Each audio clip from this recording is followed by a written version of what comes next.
napag-uusapan natin na medyo ang hirap no, kapag naka-assassin jungle ka dahil nga sa mga panggugulo na haharapin lalo ngayon ng Smart Omega, and excited ako na makita itong larong to. And welcome dito sa ating Game 1 of our Best of 3 series between TNC Pro Team and Smart Omega. This is the first match of Week 5 Day 1 at bakbakan na agad dito sa mid lane. Wala pa naman mga nabuburn na battle spell and kumpirmado nga pare ko. Damage Benedetta at level 2 na agad. At dalawang roamers natin, level 2 na agad with Chakto. Dalawang beses niyang na-reveal yung si Lancelot. Habang ito si Super Yoshi, nakita niya yung dalawang heroes tapos nag-clear siya ng mid-wave. Napakasakit din. Napakahirap din talaga kung iisipin mo. Ayan na, si Ryzen ngayon ay pinaghahampas ni Chak. Guguluhin lang talaga niya ng guguluhin eh. Sobrang laking daya talaga nung Vision Gold at saka XP, no? Yeah. One way to counter it is magpa-vision ka muna sa ibang lugar, but sa mga magugulong mga moments na mahirap na i-keep track yan. I do expect na itong priority para kay Super Yoshi ay pumunta sa mga lanes para tumulong. Kuha siya ng 40% golden EXP in the scenario.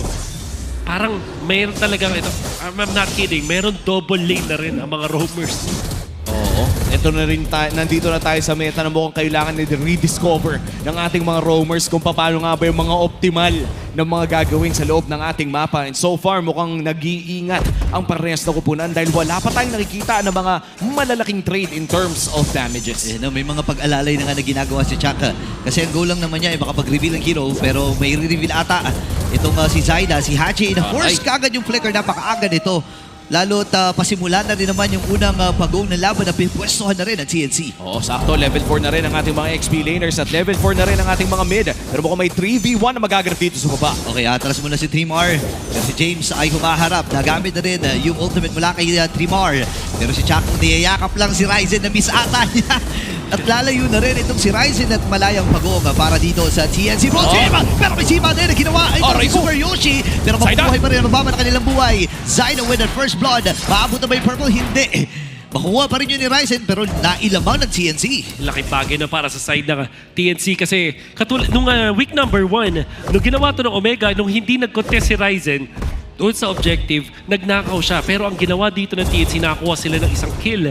Punishing yung initiation coming out from James. And now they're also playing the back shot. Now Lancy spots out Ryzen. Nandito na naman tayo sa invadan. Aray ko po, napakabdi Ryzen. Ay, wala na ata siyang dash. Meron tornos. And si Chak pa ang nakakuha nung kill na iyon. Wow. Oh my gosh, maagang kill para kay Ryzen. Wolf, nakikita ko yung ginagawa dito ng TNC Pro Team ngayon. Yung Benedetta na pinik nila dito, yung hindi nila pinanglaban sa Lapu-Lapu. Pinang-clear lang nila na mabilis para laging may tropa doon sa river. So what will happen here is pag na-clear mo yung lane ng mabilis, mas mabilis ka rin makaka-respo sa inyong mga teammates. Exactly what happened. Lalo na pag naglalaro ka ng Benedetta, meron kang added pa na bonus dahil mabilis ka din mag-dash. Yung access mo to the backlines is easier at na-timingan nga niya si Ryzen doon. Now he is cutting the wave. Sabay punta agad, connect agad with the team. Wow, and so far for TNC Pro Team, umaangat lamang ang kanilang gold lead pero big rotation here. Haji nag-aabang, Blazing Duets, nagamit na rin. Yun yung overturn. Walang tinamaan doon si Haji. And may ideya din siya na wala pa rin flicker pero si Trimar at si James ay nagkakitaan na rin. Ngayon ay kakalma muna ang Land of Dawn. Pero crucial yun walang flicker ngayon si Ben Cutie for the next turtle fight na malapit pa sa kanyang lane. It's gonna be turtle fight soon, Ryzen. Nakuha na ko ni Chakto! Aray ko po ni Chak Mahamba. Oh no! Medyo minalas ata si Ryzen doon. Actually, hindi na siya nag-retin doon dahil nga pabuhay na rin yung pagok. Pero na-delikado ata sila doon Oo, sobrang delikado. At mukhang sisimulan na nga ng TNC Pro Team ang pangalawang pagong ng larong ito. Hawak na ni Zaida ang pagong pero si Chakto ang daming sinozone. Nandiyan na elect ng final blow. Aray ko po! Napaka-upde! And that combo from Trimar ay kick din sa buhay ni Ryzen. Ikalong pagong inakuha na ng TNC Pro Team. At kailangan na umatras ng Smart Omega. 2 death na kaagad. Maaga pa para kay Ryzen. Aray ko po pare. 0-2 on this Lancelot. Paano makaka-recover ang Omega? It's gonna be difficult na kay Netsky na ang bola sa ngayon. As Zaida, nag-i-invade na siya ng jungle ng Omega. Ryzen is struggling. Kung makikita natin ang gold sa ngayon, 2.1k pa lang si Ryzen habang itong si Zaida ay 2.6k na. In fact, yung Hilda ni Chakno, 2.5k as of this moment. Ganun kayaman. Sulit na yun, pa 30-30 pa rin na gold Oo. no? Talagang gamit na gamit. Pero ang problema, si Netsky, kailangan din mag-BMI at ibibigay na rin ng Smart Omega yung Torre sa maitaas. At mukhang hindi pa nga makukuha ni Ryzen ang sarili niyang orange buff. Oh, no. Successful invade para sa TNC Pro Team at successful din na tower take. At hindi pa rin nakakahanap ang Omega na kanilang first objective. Still 0 turrets destroyed. 6 minutes in na halos. Nauubusan din ng farm dito si Ryzen. Hindi tayo sanay na walang nagiging trade every time na nagkakaroon ng mga posisyonan dito ang TNC. Kasi nung unang pagharap nila, ganun yung nakita natin kapag kumukuha ng objective ang TNC, umu-objective din sa ibang lane itong si Ryzen At Chakno, hindi niya pinili ko mo dito ng Fury Hammer. Kasi yung mga nakikita kong ginagawa ng mga Hilda ngayon. Instead, went for defense, leg plates, tsaka Dreadnought Armor, allowing him to tank. With that, Phantom Execution ay nagamit. Pero dun sa may bandang itaas pala, off-cam kill na maalam. Finally, itong si Trimar, 12 seconds para sa ikatlo at huling pakong ng laban na ito at may pwesto na rin ang Smart Omega. Sakto, napakagandang pick-up para dito sa Omega pero mukhang naghahanap sila ng kapalit dito sa may bandang ibaba. Zoom in muna tayo dito kay Zaida bago lumabas ang ating pangatlong turtle na ito. Once again, ito na ang pinakahuli at mukhang mauuna sa pwesto ang TNC Pro Team and look at that. Napakataas ng ating, napakalaki ng ating river kaya naman pwede sanang lumipat agad pag nandoon na. Yep.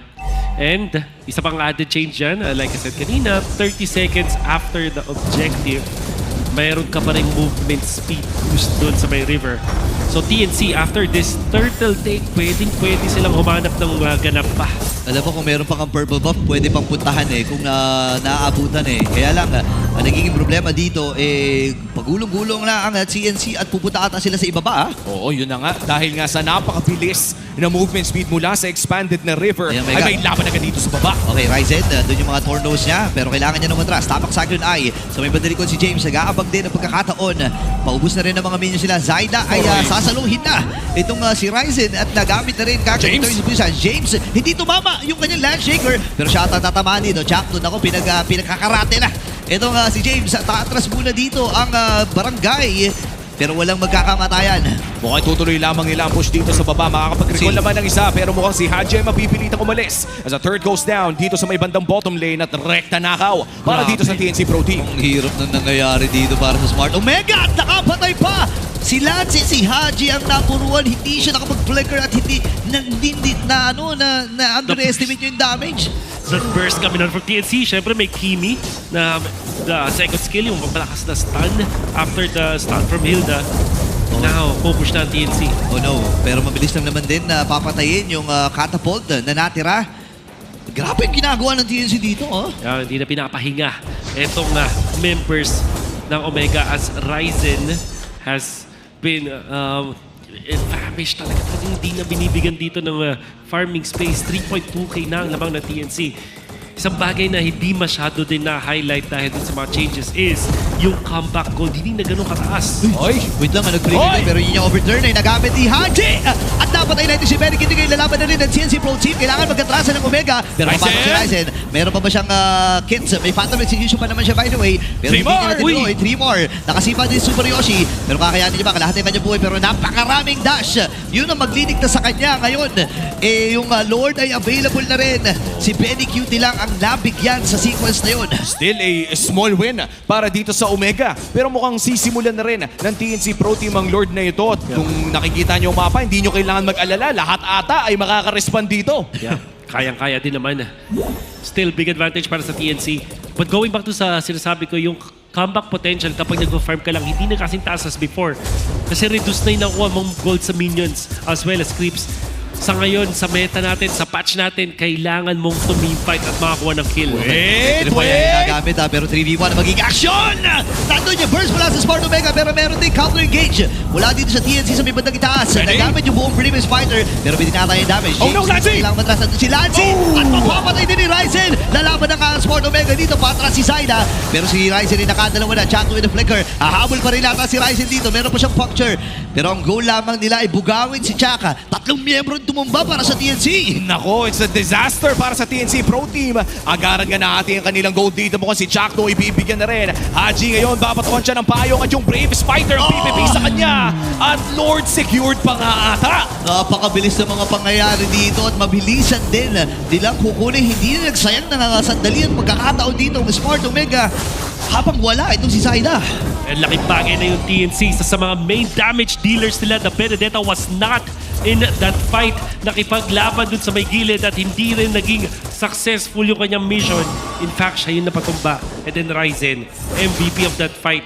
Tinahe yung mga members sa TNC looking for the best target. Hindi nag-overstep. Nagharap talaga ng perfect na hero na kukunin muna, which was Lancy, na kayang-kaya niyang patayin at ngayon, naka-recover na ang Omega. Like we said, kailangan tumifight, kailangan kumuha ng hero kills at nakuha yan ng Omega.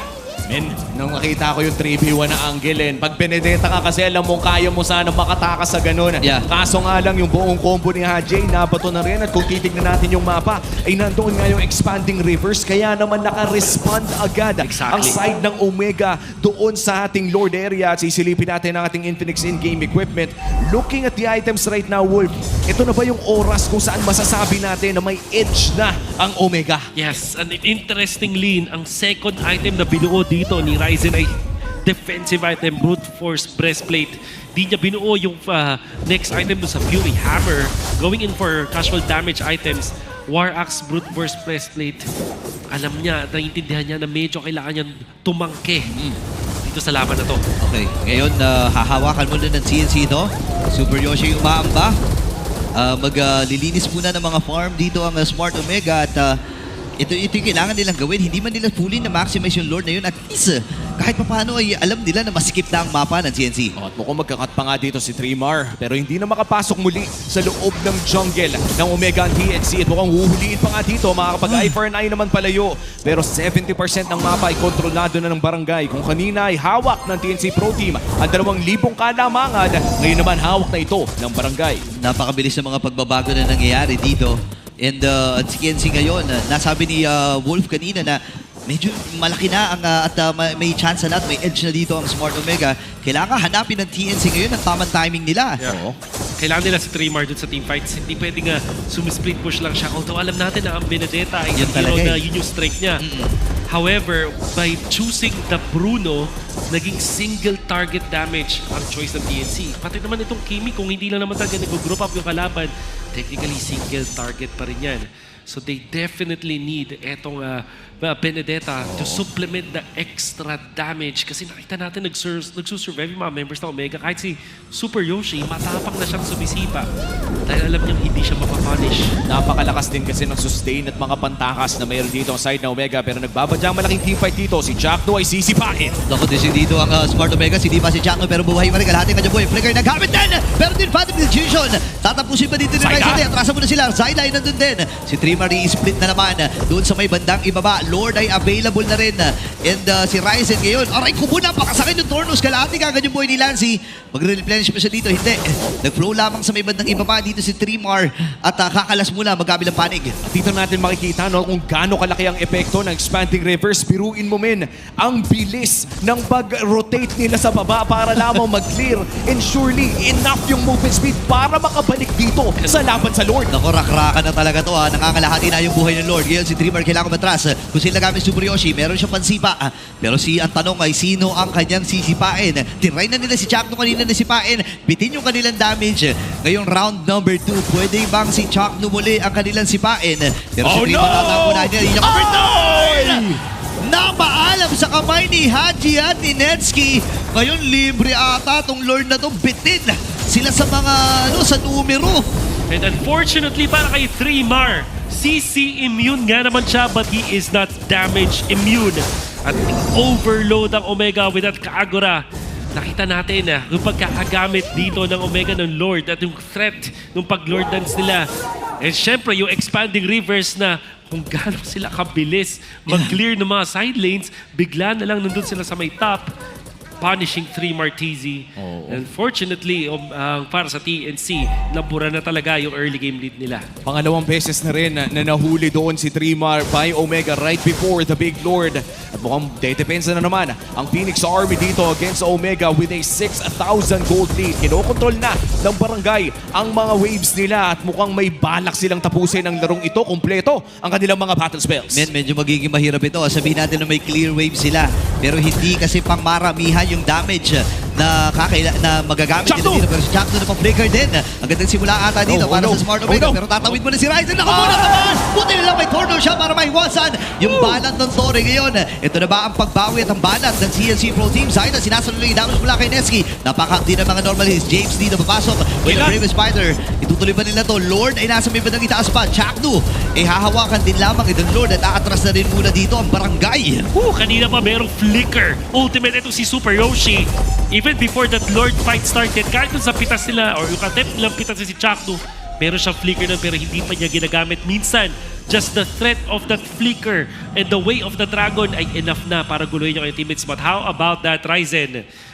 At the edge, na halos mamatay pa. Ako, parang naramdaman niya doon na na-miss na yung dati niyang mga teammates. Oh, meron mukhang papasok pa ka Trimar. Low HP once again. Ang Ito yung kate. downside, no? Pagka full damage, bene ka talaga at fighter ka. That's right. Ang hirap, kailangan mong i-timing yung pasok mo. Ang hapdi, isang puncture tapos isang normal hits lang yun. Naramdaman talaga ni Dreamer yung damage. Ito na yung magiging mahirap na parte. 5,000 na. Alas mag-6,000 na nga kalamangan ng Omega dito. Oh, tsaka matagal-tagal pa ata ang ating game equilibrium. I think 3-4 na minutos pa ang kailangan i-farm ng TNC Pro Team. Yep, that's right. Baka madagdagan no? Kasi nagbawas 10% na decrease when it comes to gold from minions as well as creeps. So baka dumagdag pa. Patay tayo, teka lang. Kailangan tumakas si Dreamer dito. Retribution yung nagamit din ni Ryzen. Mabuti na lamang ay nandun si Zayda at nakita nila yung gumugulong-gulong sa gilid. Atrasal muna dito ang barangay. 22 seconds para sa Lord.